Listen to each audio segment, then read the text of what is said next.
A Thalita. Thalita, muito obrigado, Thalita. Então, começamos aí no meio, né? Bom, gravando agora nosso webinário, peço desculpas aí, eu pensei que estava sendo gravado já desde o início. Professor, o senhor pode me tirar uma dúvida? Eu gostaria de saber se vai servir como crédito complementar. Pode servir, sim. A gente tem como estar emitindo certificado, sim, meu amigo. Tá certo, então. Muito obrigado. Olá, tia! Até minha tia me visitando aí, como é que está? Seja bem-vinda, querida. Bom, então aqui, pessoal, estava já falando um pouco sobre como, né, a célula, né, como o vírus entra na célula. Então, de uma forma bem rápida, só retomando, então, vírus são estruturas simples, né? Nós temos na sua estrutura uma camada de lipídios né, e proteínas. Essa camada, então, é a camada que protege, né? Então, vamos pegar aqui o detalhe do nosso vírus do Covid, que protege o seu conteúdo genético, o RNA. E esse vírus, então, ele faz o quê? Ele entra numa estrutura muito mais complexa, muito maior que ele. Maurício. Né? Que são as células, pois não?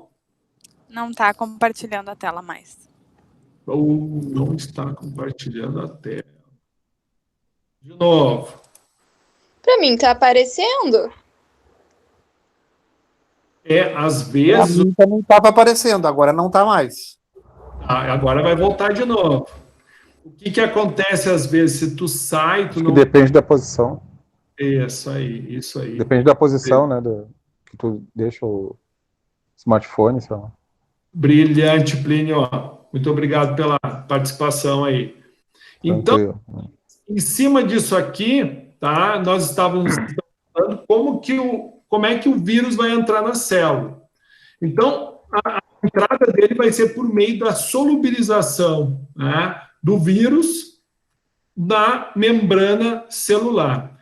E essa solubilização, para nós, né, químicos falando, ela é uma questão de polaridade e apolaridade, que é o que promove, então, a solubilização, né, da camada externa, que envolve o conteúdo, né, genético do vírus, e é esse conteúdo genético que vai, então, promover, digamos assim, todas as alterações na célula e tudo que a gente vê aí, a parte médica falar.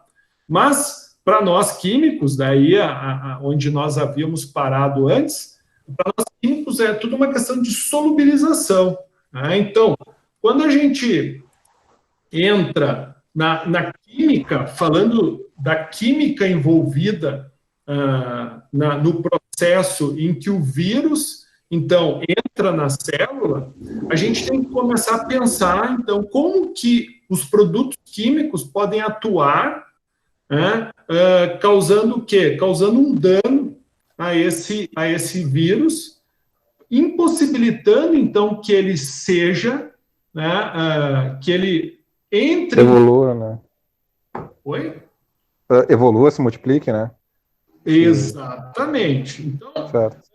A escolha do produto químico, tá? Ou seja, um germicida, tem sido uma das preocupações dos profissionais da saúde, tá? E isso não é de hoje, de tal forma que esse produto, né, tenha uma diversidade, né, que ele tenha uma grande oferta de mercado por uma questão de preço, bem como a variabilidade de suas orientações em termos de indicação de uso, tá?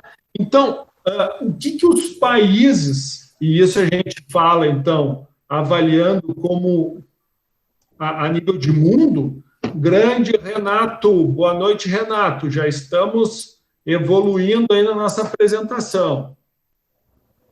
Então, os países têm o quê? Agências, tá?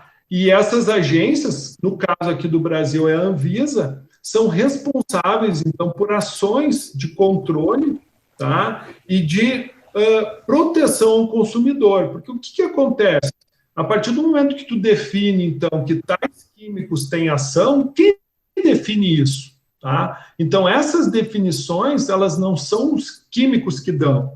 Né? Isso tudo depende de um estudo clínico, isso tudo depende, né, de um envolvimento por empresas, de tal forma, então, que nós tenhamos segurança, né, de que esse químico vai estar cumprindo a sua ação biocida e que quem faz esse produto siga boas práticas de fabricação, conservação e utilização desse produto.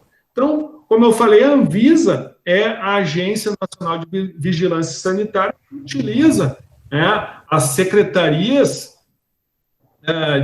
municipais, secretarias de vigilância sanitária, para estar, então, estendendo, né, o seu serviço e, principalmente, a fiscalização a quem produz esses tipos de químicos, digamos assim.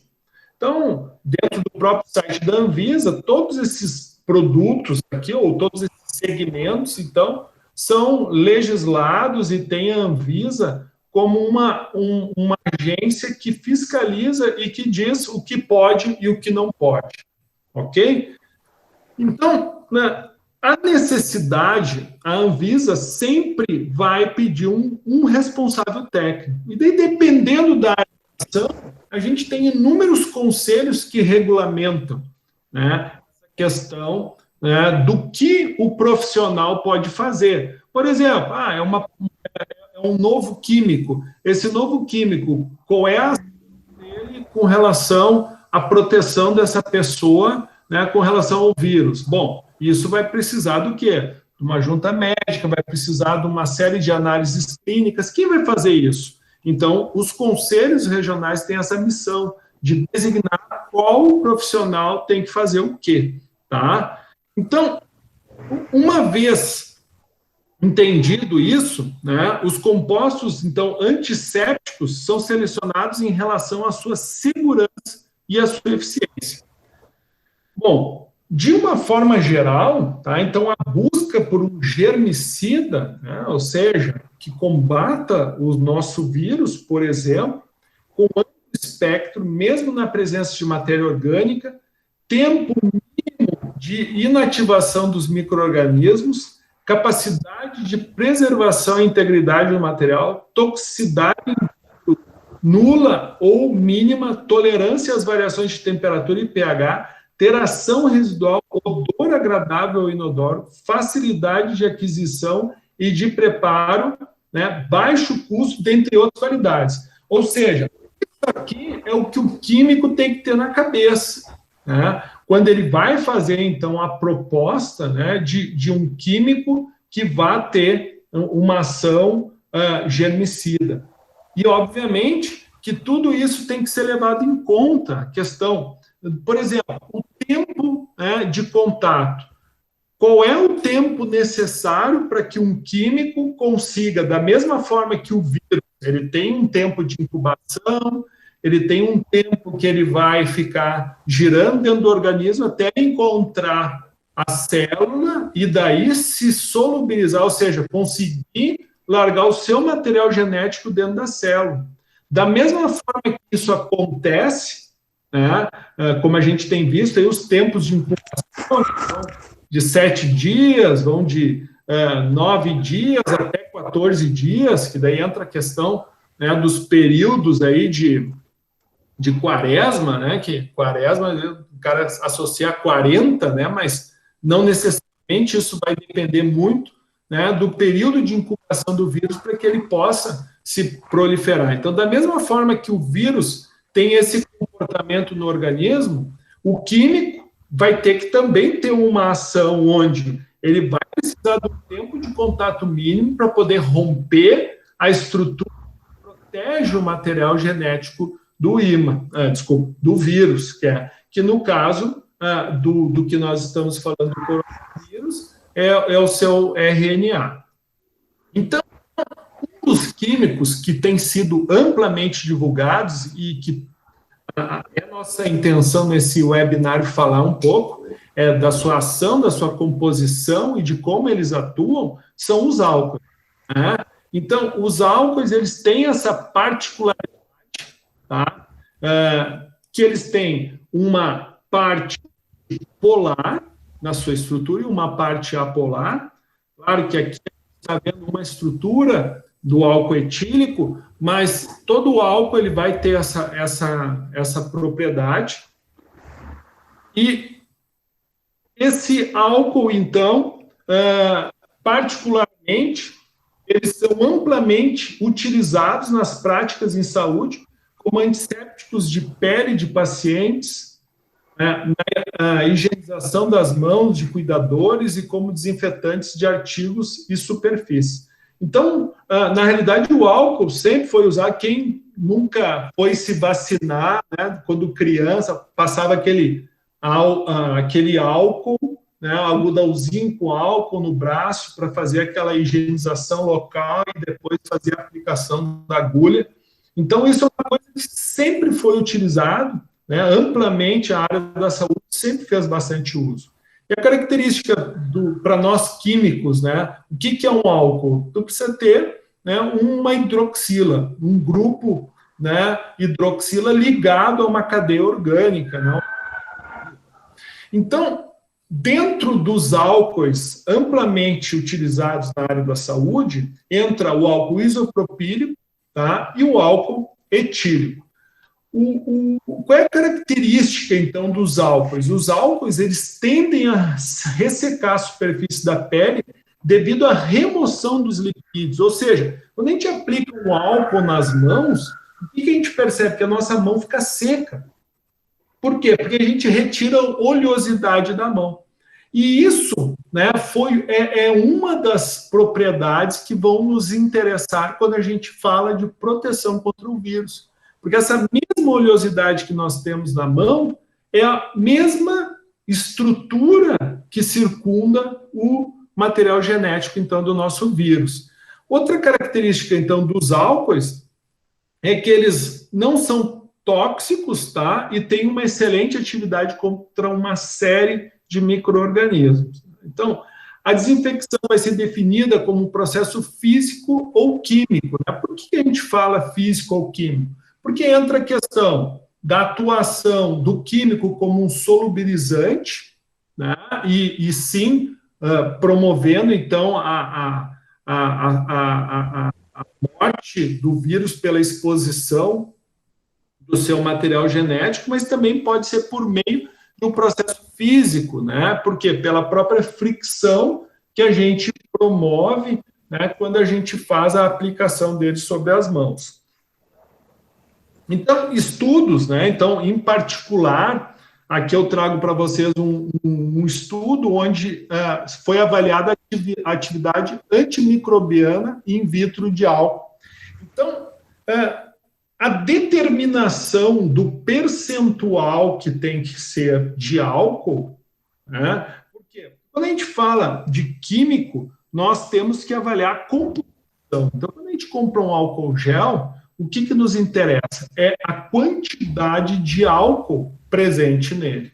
Se nós estivermos falando de álcool etílico, nós queremos ver quanto de álcool etílico tem dentro daquele frasco. E o que não for álcool etílico vai ser, né, os coadjuvantes, entre eles água e outros materiais. Então, essa quantidade de álcool é fundamental para que a gente tenha essa atividade antibacteriana ou antimicrobiana. Então, a eficácia que se comprovou, tá, na ação do álcool como um agente desinfectante é na proporção de 70% peso-volume. Bom, o uso, então, de álcool gel em procedimentos de asepsia das mãos representa uma prática frequente nas instituições da saúde, até muito antes mesmo do que hoje a gente vê uma questão generalizada, mas sempre a área da saúde usou, por quê? Pela própria eficiência que ele tem, né, sobre o combate aos vírus. Eugênia, boa noite, tudo bem? Já estamos prosseguindo, avançando bem já no nosso seminário. Muito bem, então, aqui.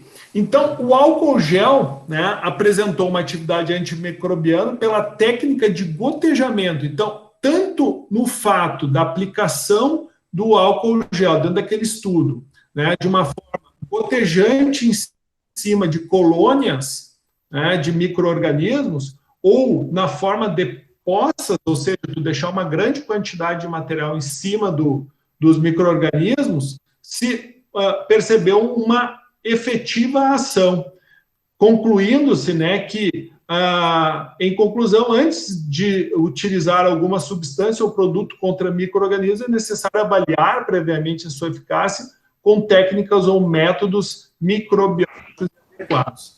E daí entra a questão, né, da definição, que não é qualquer álcool que tu vai aplicar. Não, mas eu fiz a mistura. Não, ele precisa passar por testes, né? E ele precisa de um controle de qualidade.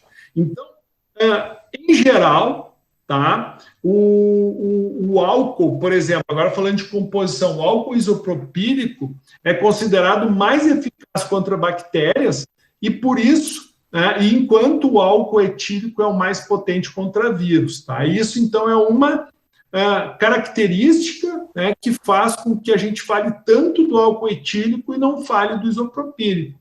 Por quê? Porque com a ação antivírus, o etílico ele acaba sendo mais efetivo, tá?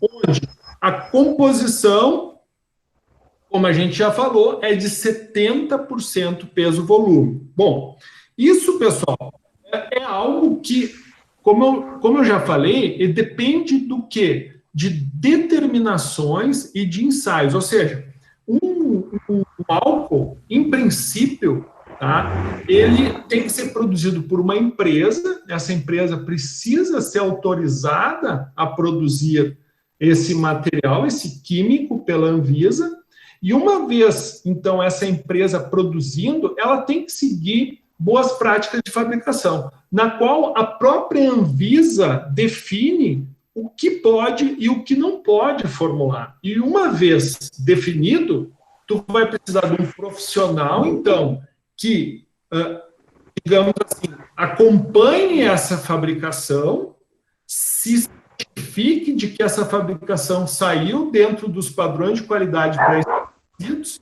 e que, obviamente, esse produto, então, obtido, seja avaliado a sua eficácia, né? Então, para isso, tu precisa ter não um produto meramente, tu precisa certificar esse teu produto, né, na Anvisa para que tu possa, então, produzi-lo. Então, aqui a gente tem um videozinho falando sobre a produção, então, do álcool.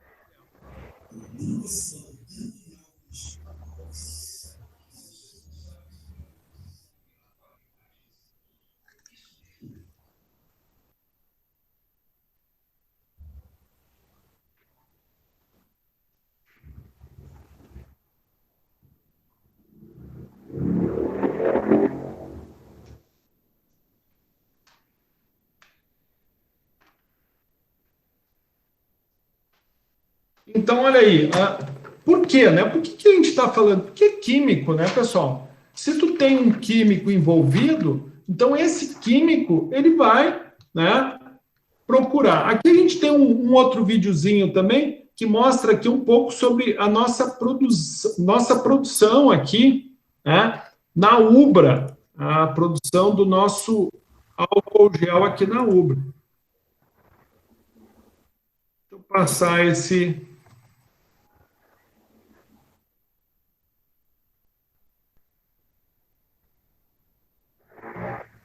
Grande Alzinha, boa noite, querida.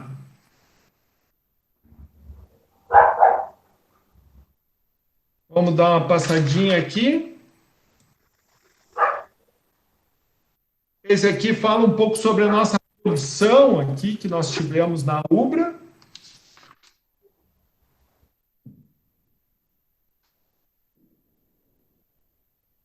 Controle de qualidade, né, os cuidados que tem que se ter.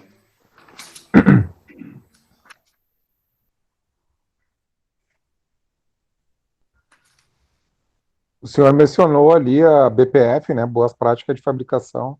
Mas tem a BPL, né? Tem a BPL, que é boas práticas de laboratório, que é a 017, né?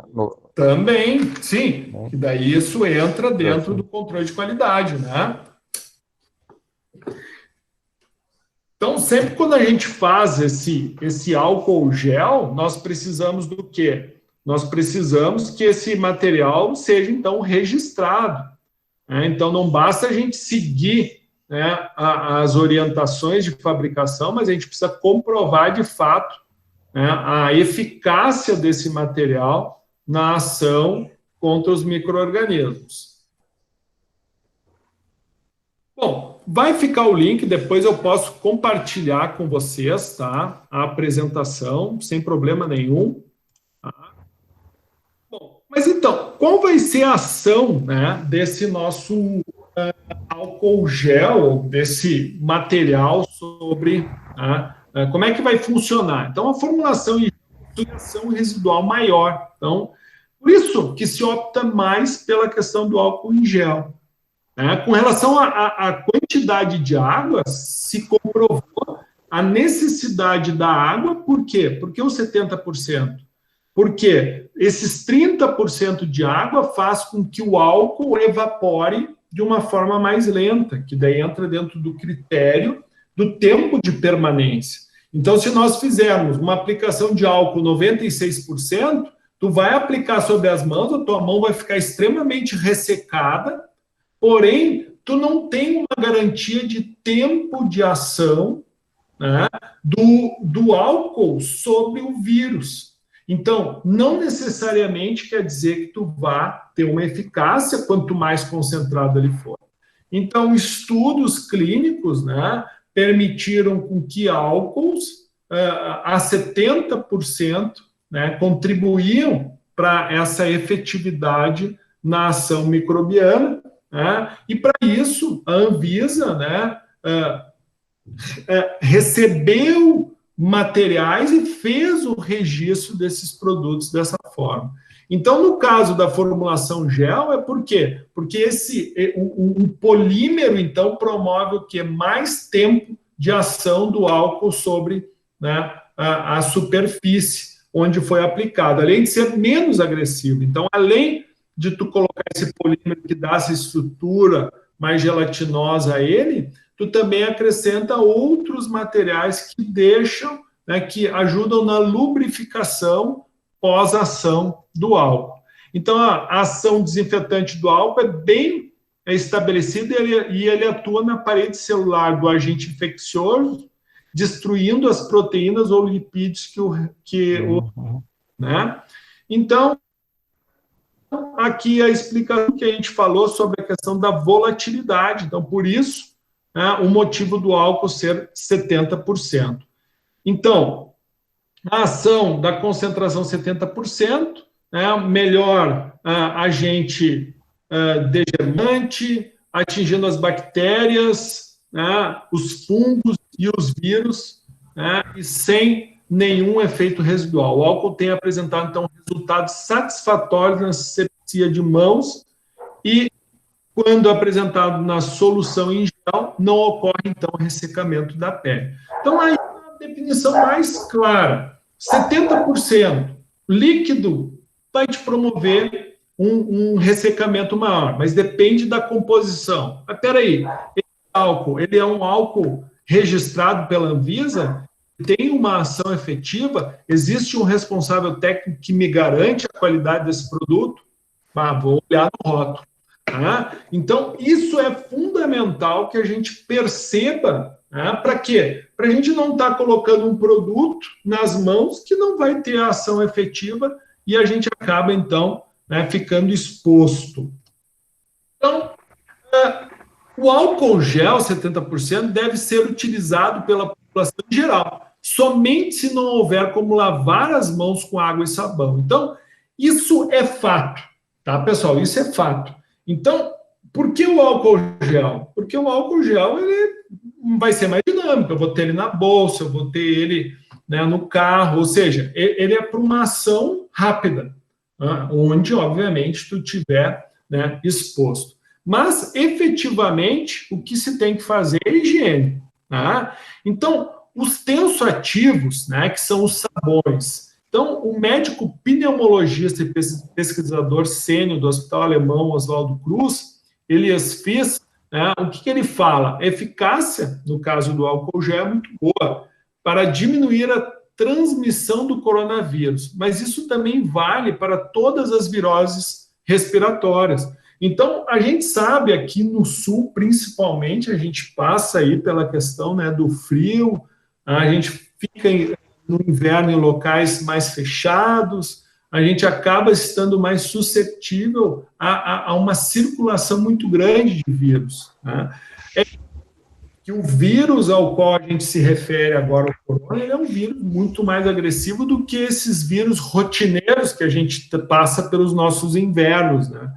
Mas, da mesma forma que a gente age para uma gripe, ou que a gente está agindo para o corona, é como as ações corretas que a gente tem que ter em situações que se tenha outros tipos de virose envolvida, né? Então, o produto, porém, não é mais eficiente do que água e sabão, né? Então, o que é o sabão em si, né? Então, tem vários tipos, né, de cadeias envolvidas, né? Ou seja, da parte apolar e da parte polar de um sabão, mas aqui a gente tem alguns exemplos da sua estrutura química, né, do alquilbenzeno sulfonato de sódio, do Dodecil, né, e até mesmo daquele sabão, antigo sabão sódico. Né? Então, a forma que ele vai atuar é muito semelhante ao que acontece com o álcool. Então, a gente também vai promover o quê? A solubilização da estrutura que envolve o vírus, expondo, então, o seu material genético. Então, a eficácia, né, dos produtos vai acontecer porque o coronavírus é revestido com uma camada de gordura que o protege. Quando em contato com sabão ou álcool, por exemplo, essa camada se dissolve, por fim, matando, então, o vírus. Então, como a gente já tinha falado lá no início, né? Então, aqui são só algumas constatações do que de fato acontece. Então, aqui é só para uma experiência caseira, para quem quiser fazer, né?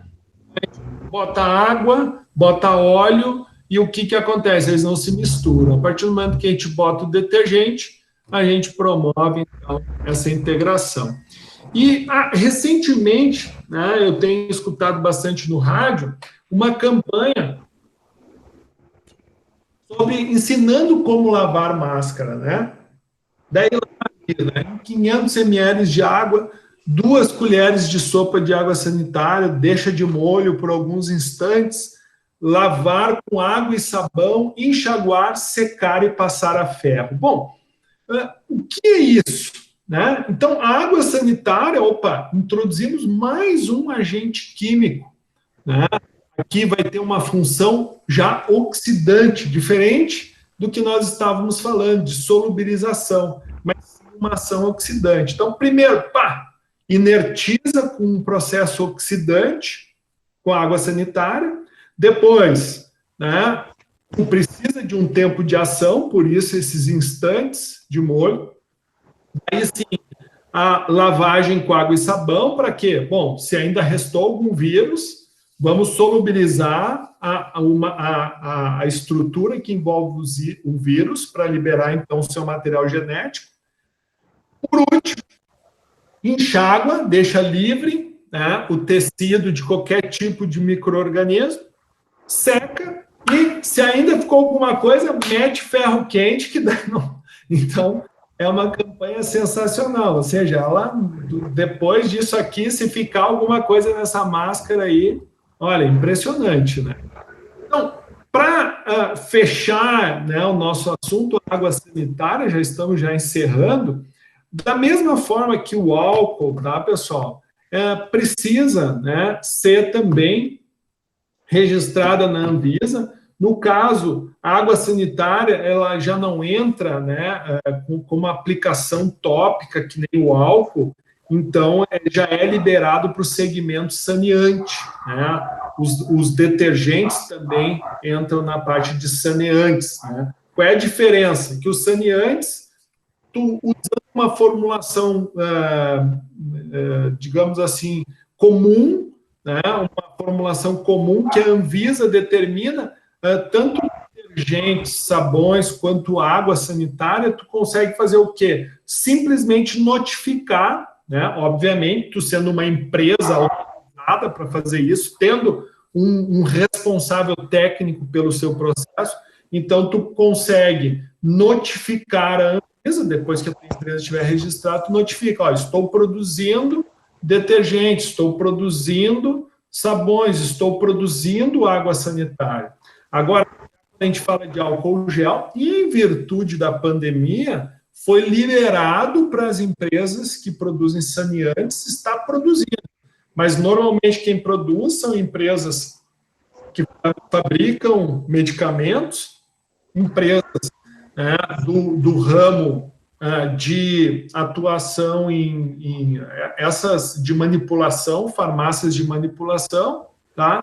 E essas são os magistrados, que a gente chama, né, que são os autorizados a esse, e quem produz cosméticos, né? Então, esses seriam os segmentos, que são diferentes, né? Quando eu apresentei lá os segmentos da Anvisa, então, esses segmentos são um pouquinho mais criteriosos, por quê? Porque é para aplicação top.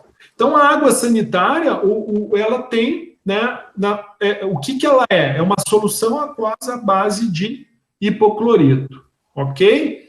Então, no passado, a água sanitária era muito relacionada, tá, no aquecimento de gordura e na produção de sabões, né, na produção de barrilha, bicarbonatos. Mas, recentemente, ela tem uma ação amplamente difundida como alvejante e desinfetante de uso geral. Então, de forma, né, geral, a água sanitária ela é amplamente utilizada no ambiente hospitalar, certo? Pela ação efetiva que ela tem sobre micro-organismos, tá? E com essa ação, é uma ação oxidante. Então, tu corrói, né? Tu promove o quê? A queimadura de tal forma, então, que tu elimina o vírus por um processo oxidativo, né? Então, tu acaba uma reação química destrói o álcool. O álcool não, desculpa, o vírus. Então, da mesma forma que a gente falou sobre os demais segmentos, aqui é necessária a questão do controle de qualidade. Será que tu não está comprando água? Ela tem que ser sanitária. E para ela ser sanitária, ela precisa do teor de cloro ativo. Tá? E quem é que garante isso? O controle de qualidade. Que daí, como o colega há pouco citou, tu precisa ter um laboratório certificado que comprove a eficácia da sua análise com relação ao teor ativo.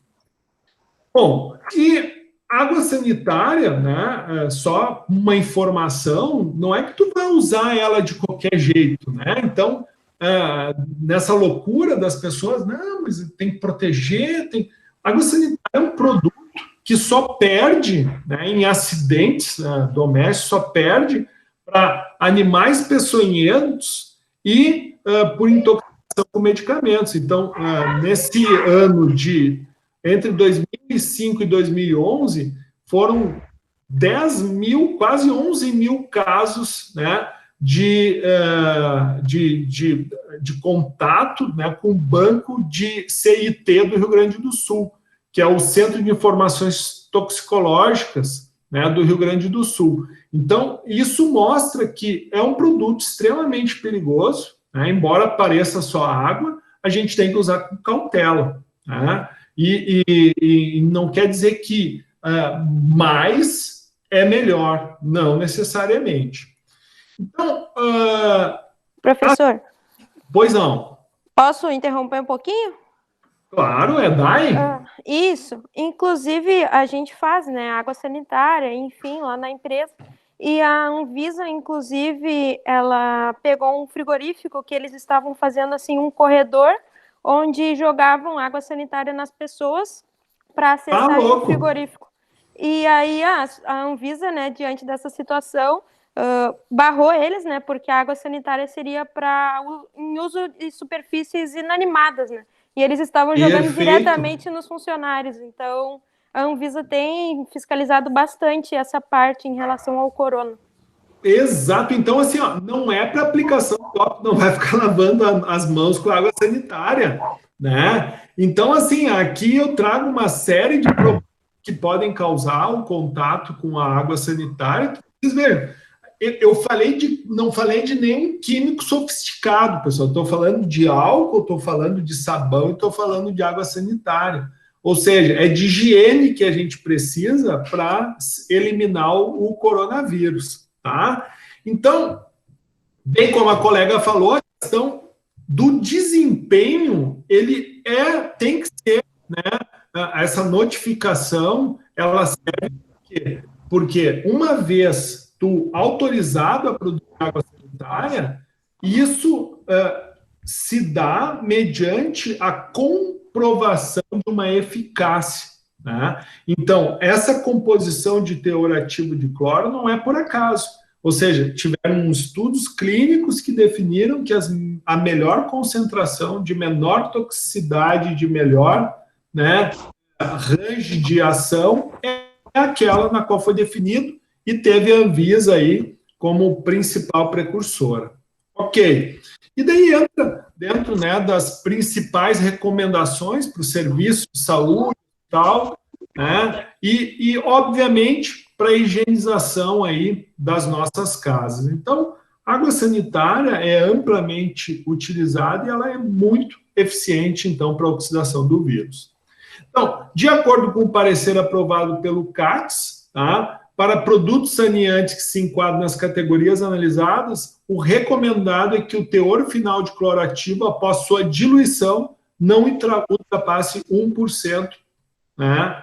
1% em peso, ok? Então, pessoal, espero que vocês tenham gostado, tá? Dou aí, então, como encerrado o nosso webinário, e eu abro aí, deixa eu ver que horas são agora, né? Nós temos aí, né? Me estendi um pouquinho, no fim, atrasei, peço desculpas aí, mas tem aí o meu contato, meu e-mail, tá? Quem quiser anotar, pode anotar. E eu abro aí para pergunta, se alguém quiser falar alguma coisa. Não, gostaria de fazer uma consideração ali, como o senhor tinha dito ali, né, sobre saneante e domiciliar sanitário ali, né? Pode falar, Plínio. O saneante, no caso, eles servem como bactericida e os domiciliares sanitários, no caso, mais para lavagem, assim, né? Não seria como bactericida, né? Não mataria as bactérias. Na realidade, ele vai agir tanto sobre bactérias quanto vírus, tá? Quanto fungos. Sim, não, é que eu estou falando nesses dois paralelos, o saneante e os domes sanitários. São diferentes, né? Porque os domes sanitários, eu digo assim, que são os produtos mais para lavagem, né? Como os tensoativos. E já os saneantes já são bactericidas, como, sei lá, cloreto de benzalcônio ou clorexidina. Né? Tá, tu diz dentro da classificação do que é um saneante, do que é um domo... Não, perfeito. Isso. Mas a questão, dentro do que a gente, né, propôs aí, a grande Renato, dentro do que a gente propôs é exatamente nisso, né, Plínio? Que ambos vão ser eficazes, né, na eliminação do vírus. E o senhor colocou bem ali a forma da água sanitária, né, como a gente deve realmente fazer o uso nas superfícies de contato inanimadas, né, como a colega tinha comentado. Isso, a Dai nos ajudou. Porque eu fui operador de hipoclorito de sódio, então eu sei que ele vai só da cáustica, 50% NaOH, e ela é corrosiva, né, extremamente corrosiva. Na produção do hipoclorito de sódio vai só da cáustica também, junto com o cloro, né, que o cloro é o para dar gás, estabilidade, né? Exatamente. E a soda cáustica ela é extremamente corrosiva, então com a própria água sanitária ela já faz um efeito no organismo, na pele, enfim, de quem for utilizar, muito nocivo.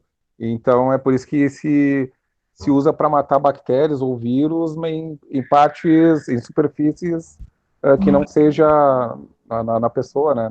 Ou seja, exatamente. Né? Então, e daí até aproveitar o evangelista que está aí, o evangelista até estava comentando, eu acho que teve um Drops de Química essa semana que saiu pela ABQRS. E, exatamente. Tu tá aí, fala para nós, os caras estavam borrifando hipoclorito, era isso? Exatamente. Boa noite aí, pessoal. Boa noite, Plínio. Boa noite. No Drops da Química, esses dias, eu fiz um comentário, né, justamente sobre a questão de algumas empresas aplicarem, pulverizarem nas pessoas na tentativa de não deixar proliferar, não se ter a presença do vírus nos ambientes de trabalho, acabam utilizando o hipoclorito. Porém, não se tem a base de quais os percentuais que eles aplicavam, né?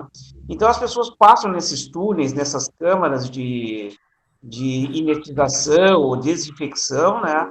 Só que o que acontece? O profissional acaba aspirando aquilo ali. E como mesmo o Plínio falou, tu tem presença da soda ali, né? Que é uma condição cáustica, né? Então, na verdade, as mucosas serão atingidas. E até eu dei como relato ali um percentual que a Associação de Higiene Ocupacional, um órgão americano, ela preconiza que num ambiente de trabalho, uma exposição de 8 horas, se tem o máximo de presença, no caso de cloro livre presente no ar, de 0,1 ppm. Né? Então, dá 0,001%. E vejam bem, a gente tem concentrações maiores utilizando um hipoclorito dentro dessa ordem de 2,5 ou até outra concentração que possa ser preparada aí, né? Então, existe um dano orgânico, com certeza. Só para ajudar aí na teria que existir, né, seu evangelista, né? Isso. Teria que existir até um POP, né, para a utilização da água sanitária ou do hipoclorito concentrado, né? Um procedimento operacional padrão para te poder usar, né? Que quase ninguém usa, né? Esse, assim, claro que a ideia do túnel de passagem, a câmara, né, de passagem das pessoas, evitando com que haja a presença hoje do Covid-19, né, que é o que mais nos assusta aí, tem que cuidar essa questão de que percentagem está adicionando, como é que funciona, se a pessoa vai passar naquela câmara, ela vai respirar aquele ar. Então, assim, elimina nas superfícies, né, que nem foi relatado até agora, que eu não consegui pegar desde o início o seminário, mas, assim, as superfícies ao entorno. Mas e aquilo que a gente respirou? Quais os danos tem lá dentro? Boa! Muito bom, evangelista, que discussão bacana. Pessoal, Bruno, Dai, Dainise, Eugênia, Evandro, Gabriel, Gabriela, Grace, Tia Inês, Isabela, Jaine, Jaqueline, Grande Plínio, Priscila, Renato, Samara, Thalita, Vanessa Freitas e Raque. Pessoal, agradeço muito a presença. Ainda temos aí mais 2 minutinhos, se alguém quiser fazer alguma pergunta a mais. Bom, então, agradeço a presença de vocês, agradeço aí, né, por vocês estarem aí junto conosco, e eu sei que tem muitos dos meus alunos aí que já está começando a aula e gostaria, né, de já estar se despedindo. Então... Eu sou da licenciatura, em Química. Grande, Evandro, grande. Só que eu gostaria de saber, professor, créditos complementares, como é que eu faço lá com o Joel lá? Não, fazer assim, ó. Vocês pegaram o meu e-mail, né? Eu vou sim. aqui no chat, ó. Me manda um e-mail que eu vou fazer um certificado para vocês. Mauricio.schmidt@ubra.br. Manda um e-mail lá que eu faço um certificado, daí a gente com certeza vai fazer valer isso aí, meu amigo. Tá bom? Deu 1 hora de horas complementares. Muito obrigado a todos, né? Tenham uma ótima noite. Eu vou Vou gravar, já foi gravado, tá? E depois eu vou disponibilizar o link lá nos diferentes canais aí. Um beijo. Então tá, abração, professor. Tchau, prof. Boa noite. Valeu, tchau, tchau. Então tá, boa noite, pessoal. Boa noite aí, tudo de bom.